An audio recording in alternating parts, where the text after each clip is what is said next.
l'humour et les limites, on s'est pas vraiment fixé de barrières. Ça n'a pas été trop réfléchi en fait. C'est un peu notre humour qu'on a mis sur papier, qui coexiste évidemment avec une histoire qui est tendre, enfin à nos yeux,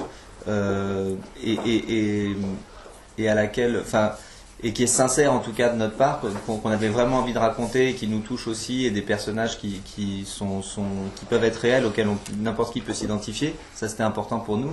Et ensuite, dedans, on y glisse nos scènes de comédie qui avant tout nous font rire, et puis si elles font rire ceux qui lisent le scénario aussi, on se dit allez, on la tourne quoi. Et puis on s'est pas fixé vraiment de limite, on n'a rien coupé, on s'est pas censuré ni à l'écriture, ni au tournage, ni au montage. J'aime les grandes blondes avec les gros seins et tout, donc je suis tellement pas tenté là. Je vais quand même prendre ton numéro pour un pote. Ouais. Moche. Je me sens plus proche d'un humour à la Apato que des Farrelly par exemple. J'ai pas l'impression qu'on sorte les grosses ficelles et des personnages très caricaturaux et des scènes très absurdes, dans l'humour absurde. On est plus proche de la réalité avec des personnages qui peuvent exister, et puis des vannes qui viennent plus d'une situation presque banale quoi. En même temps, vous avez le même rapport aux toilettes que les Farrelly. Je veux dire, Alban Lenoir peut en témoigner, je pense, non? Bah, j'ai le même rapport que ma vie et les vannes qu'on se fait en fait. Donc j'imagine que les Farrelly ont la même vie que moi. Apparemment, oui. Et les mêmes photos de référence? Et les mêmes photos de référence? Non, j'ai jamais fait ça. Non, c'est horrible ce que j'ai dit. Non, pas du tout. Eh, les gars, vous avez pas du shit? Mais putain, Gilbert, ils ont 8 ans. Sans citer, il y a 2 immenses stars dans votre film, on va pas les citer parce que non. C'est gentil. Mais non, on va pas les citer quand même. Ah, si on peut les citer, Alain Chabat, Sandrine Kiel. Je pensais pas à ces deux-là. Vous savez à qui je pensais. Mais quel dossier vous avez sur eux pour que vous les avez obligés à tourner dans votre film? On a kidnappé leurs enfants. On a kidnappé leurs enfants. Ah ouais. On les a tous enfermés dans une pièce. Et quand on a eu l'accord, on les a libérés. Parce que ça va pas être facile non plus à gérer. Non, mais c'était des coups de cœur. À chaque fois, c'était des coups de cœur pour le scénario, donc on était touchés et ravis, quoi. Mais c'était du boulot. Ça va être du boulot aussi pour toi de retranscrire ça sans donner les noms.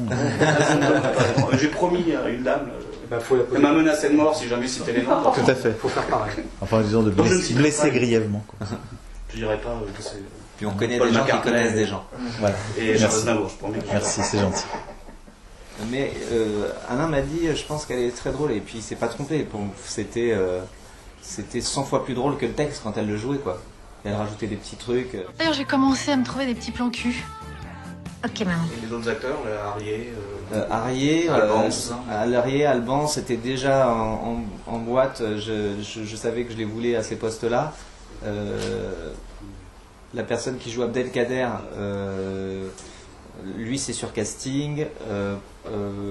Kairon, je l'avais déjà en tête. La plupart des gens, je les avais déjà en tête. Mais on a fait pas mal de casting, notamment pour Mélanie, parce que c'était assez complexe de trouver cette Lola qui est à la fois les pieds sur terre, qui ait l'air strict mais pas trop, et qui soit aussi dans la déconne, et qui soit une fille qui n'ait pas l'air trop castratrice, un peu moderne, quoi.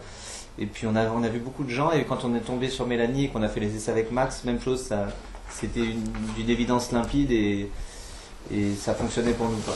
Il y a une différence entre je veux dire Mélanie qui tient un film de long, et puis les acteurs qui ont comme Arié, encore plus Alban, qui ont une scène d'anthologie. Alban, en fait, je l'avais rencontré, je faisais les clips de Max Boublil, et on l'avait invité pour jouer un rôle Il est super d'ailleurs. improbable, c'est-à-dire que le mec qui accepte ça, de se mettre à poil dans un bain avec Max, ça, il avait une justesse, c'est un clip, donc il y avait pas de texte, il avait une justesse dans le jeu, dans le regard, il était drôlissime. Il est très très drôle dans ce clip.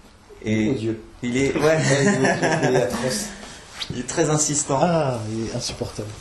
Et je lui avais dit, ce jour-là, on n'avait rien en projet, je lui avais dit, si on fait un film, il faut que je te donne un rôle de mec un peu fou, quoi. Où on sait qu'il cache un truc, mais pas quoi, et on a créé presque le personnage sur lui, en fait. Sur les marrons? Il y a des fous rires dans le film où à un moment il y a des personnages qui rient. C'est vrai que j'ai vu qu'il y a, j'en ai un ou deux qui sont des vrais moments où on est pété de rire, et c'est très très bien qu'il ait gardé ça, parce que je trouve que ça marche dans le dans le truc, et je crois que les autres rires étaient très très mal joués. Donc, ça tombe très bien. Il y a certains partenaires qui se plaignent alors que vous les faites rire et que vous gardiez une certaine neutralité aussi. Voilà. Je suis le serpent, c'est Farouj, dans Les Nuls, il m'appelle le serpent à lunettes.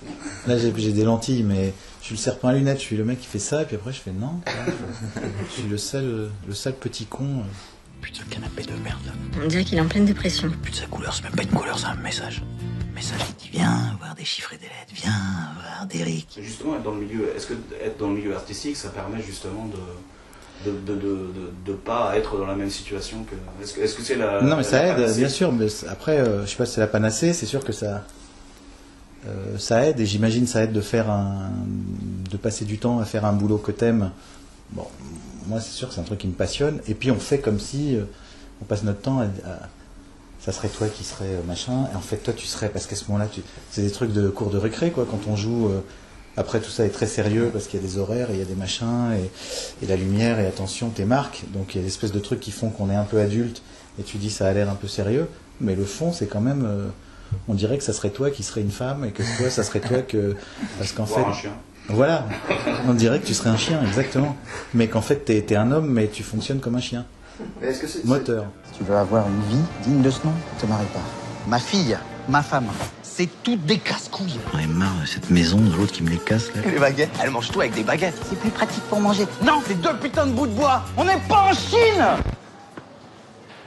Et écrire un scénario à 4 mains, parce qu'en l'occurrence, je pense que vous avez écrit beaucoup avec Max, c'est difficile, il y a des conflits parce qu'on a envie de porter vers l'histoire d'un côté ou de l'autre, ou ça se fait naturellement? Non, j'ai l'impression que c'est plus facile que d'écrire tout seul en tout cas, parce qu'on se retrouve pas seul face à sa feuille, on a du répondant, et puis surtout comme c'est de la comédie, rire tout seul, on ne sait pas si on se fait rire que nous quoi, donc au moins on peut essayer de se faire rire à deux.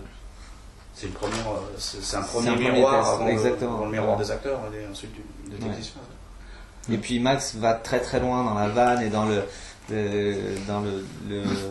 la gaudriole, et puis moi j'essaye plutôt de ramener ça à l'histoire et de m'intéresser plus profondément au personnage. Je dis pas qu'il s'y intéresse pas, mais lui, pour lui une séance d'écriture c'est une séance de jeu, comme si on l'amenait au parc d'attractions.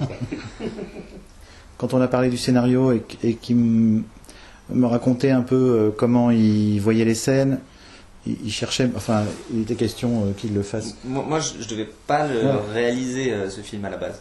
Je lui faisais dire en disant on va faire réaliser, ou alors peut-être si tu veux je co-réalise. Et c'est Alain qui m'a dit non, j'aimerais que ce soit toi qui réalise parce que tu as écrit le truc, ne co-réalise pas parce que 2 avis sur un tournage c'est très compliqué. Ouais. Quand on est frère, peut-être ça marche. À chaque fois j'ai l'impression que ça marche avec les frères, hein, c'est vrai. Et je sais pas si ça marche. J'ai une mauvaise expérience.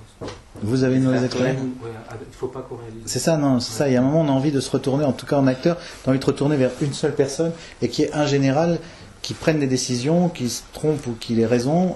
En tout cas, c'est. D'ailleurs, c'est les lui. films à 2, ça n'a jamais marché. Ouais, Intouchable par exemple. Non, Intouchable, ça marche n'a pas. pas marché. Non, c'est vrai, tu vois. Mais et tu vois, ils sont pas frères. Ouais. Je te l'ai dit. Ouais, Ma théorie marche. Tu vois, non, donc c'est pour ça. J'ai passé mon temps à lui donner des Fargo, tu vois ça. Intouchable. Je peux pas faire les arguments. la démonstration la plus pourrie du monde. Non, voilà, c'est pour ça que je pense que vraiment, c'est important, il ne faut pas réaliser, surtout, à moins qu'on soit frères, sinon ça ne marche pas. Très bien, allez, va chier dans ta caisse. Moi j'en ai ma claque, j'en peux plus d'avoir affaire à des gamins.